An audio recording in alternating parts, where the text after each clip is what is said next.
প্রিয় দর্শক, সর্বশেষ আপডেট বাংলা নিউজে আপনাদের স্বাগতম। শুরুতেই সংবাদ শিরোনাম, এরপর থাকছে বিস্তারিত।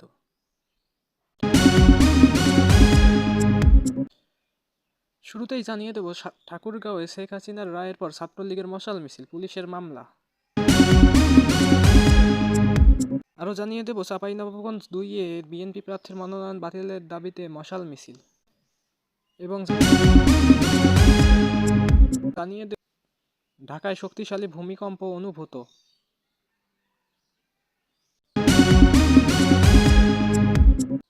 আরও জানিয়ে দেব, সেনাপ্রধানকে সেনাবাহিনী পদক দিলেন প্রধান উপদেষ্টা। বিস্তারিত থাকছে প্রতিবেদনে। সর্বশেষ জানিয়ে দেব, আওয়ামী লীগ নির্বাচন করতে পারবে না বলেই জানি, বলেছেন আবু হেনা রাজ্জাকী। সুপ্রিয় দর্শক, এতক্ষণ শুনছিলেন সংবাদ শিরোনাম, এখন শুনবেন বিস্তারিত। তার আগে ভিডিওটি ভালো লাগলে চ্যানেলটিকে সাবস্ক্রাইব করুন।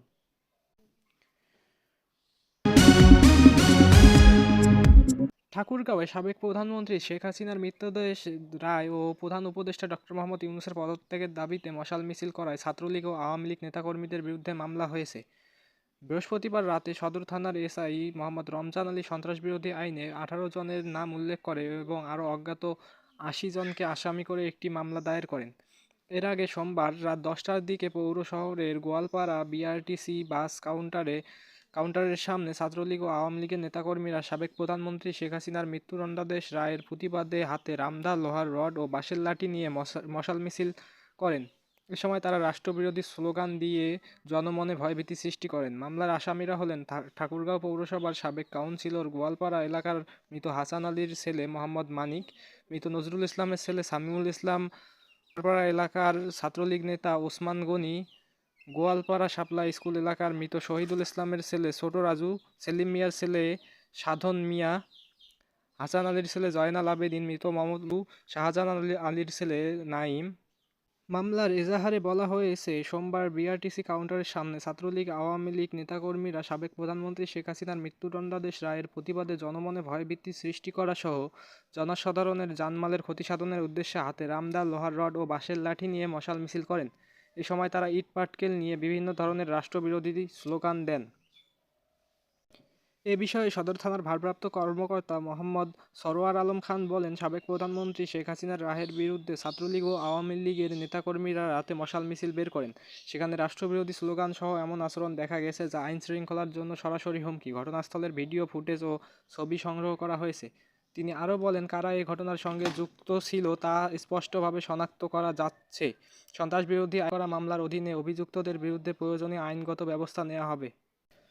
পুলিশ সুপার শেখ জাহিদুল ইসলাম বলেন, রাতে অনুমতি ছাড়া মশাল মিছিল বের করা এবং সেখানে রাষ্ট্রবিরোধী স্লোগান দেওয়া কোনোভাবেই গ্রহণযোগ্য নয়।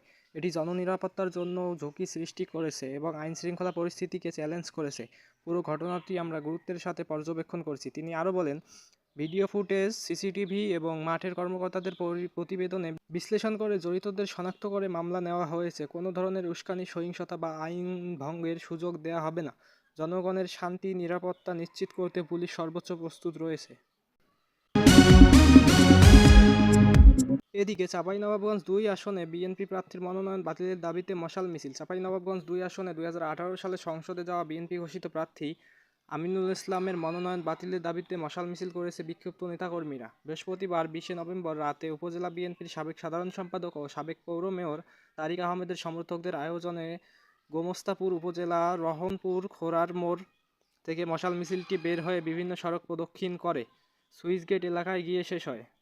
বিক্ষুব্ধ নেতাকর্মীরা অভিযোগ করেন, যোগ্য প্রার্থীদের বঞ্চিত করে অযোগ্য ও 2018 সালে আওয়ামী লীগের রাতের ভোটে দলের সিদ্ধান্ত অমান্য করে সংসদে যাওয়া সাবেক এমপি আমিনুল ইসলামকে মনোনয়ন দেওয়া হয়েছে।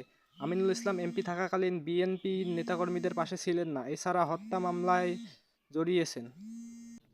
দ্রুত সময়ের মধ্যে মনোনয়ন পরিবর্তন করা না হলে আগামীতে কঠোর কর্মসূচিরও হুঁশিয়ারি দেন বিক্ষুব্ধরা। মশাল মিছিল শেষে সংক্ষিপ্ত সমাবেশে বক্তব্য রাখেন রহনপুর ইউনিয়ন বিএনপির সাবেক সভাপতি মনিরুল ইসলাম, উপজেলা শিল্প ও বণিক সমিতির সাবেক সভাপতি সৈয়দ ফারুক হোসেন, গোমস্তাপুর ইউনিয়ন বিএনপির যুগ্ম সাধারণ সম্পাদক কামরুজ্জামান বাবু সহ অন্যরা।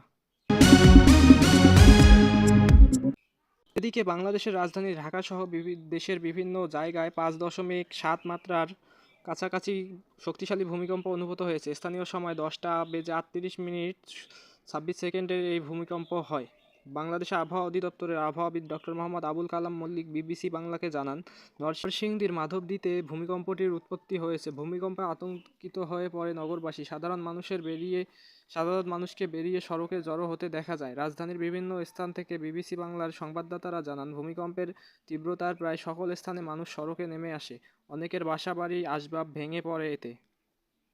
রাজধানীর একটি বেসরকারি প্রতিষ্ঠানে কর্মরত চাকুরিজীবী ফারজানা ন্যান্সি বিবিসি বাংলাকে বলেন, হঠাৎ করে সব কাঁপাকাঁপি শুরু হয়, মনে হয় যেন হঠাৎ করে ঝমঝম শব্দে কিছু ভেঙে পড়ছে। ভূমিকম্পের সময় ঢাকার হাজারীবাগে অবস্থান করেছিলেন ইমরান খান। হঠাৎ করে বাড়িটি বাউন্স হচ্ছে বলে অনুভব করেন তিনি।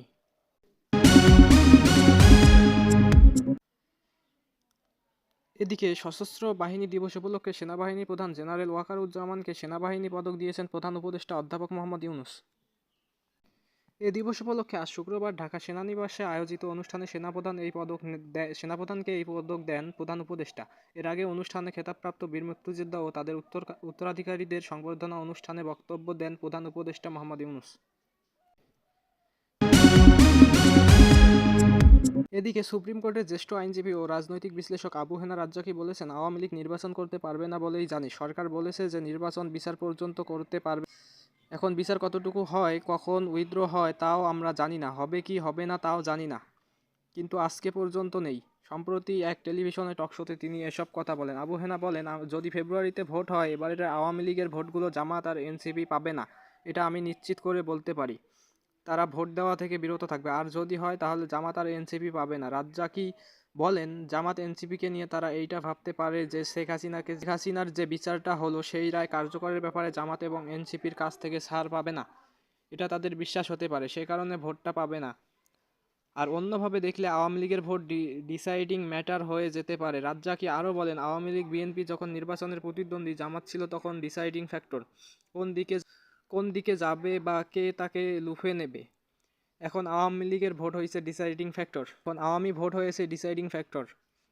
আওয়ামী লীগ যদি মনে করে পাওয়ার একচ্ছত্র কাউকে দেবে না, সেক্ষেত্রে ব্যালান্স করার জন্য সেদিকে ভোট দিতে পারে।